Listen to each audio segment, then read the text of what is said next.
ఈ భూలోకం వచ్చి జీవించారు. మానవ దాని जिया है కానీ మానవ వచ్చినప్పుడు కూడా ఏ పాపము చేయలేదు. जो मानव जीव के जिया उनके कोई पाप नहीं है. అయితే మనం చూస్తున్నట్లయితే యేసుక్రీస్తు వ్యక్తి ఏ పాపము చేయకుండా ఆయన మన కోసం ఎందుకు వచ్చినాడో తెలుసా? यीशु मसीह इस धरती में जिया है, पाप नहीं कर सका, पाप पवित्रता जिया है. అయితే ఆయన భూలోకం నుంచి పరలోకం నుంచి భూలోకానికి ఎందుకు వచ్చినాడంటే మన పాపాలన్నీ కూడా కడిగి వేయడానికి వచ్చి ఉన్నాడు. यीशु मसीह धरती में क्या किया वो तो अपने पापों की मिटाने को धरती में गया. పాపం అంటే ఏంటో తెలుసా మీకు?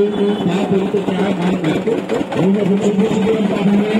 जो बुराई देखना ही पाप है, सिगरेट पाप नहीं, सिगरेट पीना बुराई है, गुटखा पीना पाप नहीं है, गुटखा खाना बुराई है, चिट्टा दूसरा छूना पाप नहीं है, बुराई देखना वो पाप है, सिनेमा दिखाने पीछे पाप नहीं है, जो सिनेमा देखना वो भी पाप है. ఈ లోకంలో చూసుకునే ప్రతి పాపం హర పాప భరా है. ఈ పాపం నుంచి కాపాడడానికి ఎవరు వచ్చారో మీకు తెలుసా? ये पाप से छुटकारा से होगा.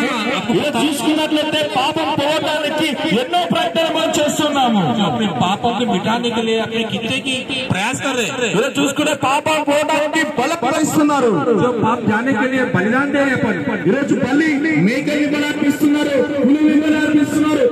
ప్రతిదీ కూడా మనిషి పాపం పోవడానికి ఎన్నెన్నో బలార్పిస్తున్నాం మనము. पापों को मिटाने के लिए बकरा काट रहे हैं. మనం చూసుకున్నట్లయితే ఆ పాపము ఏది భరించినది పోవట్లేదు. जो कुछ भी बलिदान की हो अपना पाप जा रहा है.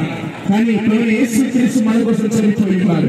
यीशु मसीह अपने लिए जन्म हुआ है. ఆయన మన పాపాల కోసం చనిపోయి ఉన్నారు. पापों के लिए यीशु मसीह मारा गया है. చూసుకోండి, ఏ మనిషి కూడా మన పాపాల కోసం తీసుకోలేదు. ప్రభువు యేసుక్రీస్తు వ్యక్తి అనే వ్యక్తి పాపాలను తీసుకో చనిపోయి ఉన్నాడు మన కోసం. अपने पापा मिटाने के लिए यीशु मसीह धरती में आया. ఆయన చనిపోయి अपने पापों की क्षमा के लिए परमेश्वर मसीह ने बलिदान हुआ. ఆయన మన పాపల కోసం చనిపోయి తిరిగి ఉన్నాడు. पापों के लिए मारा गया, तीसरे दिन जी उठा.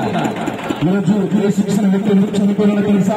यीशु मसीह क्यों अपने लिए मारा गया मालूम है?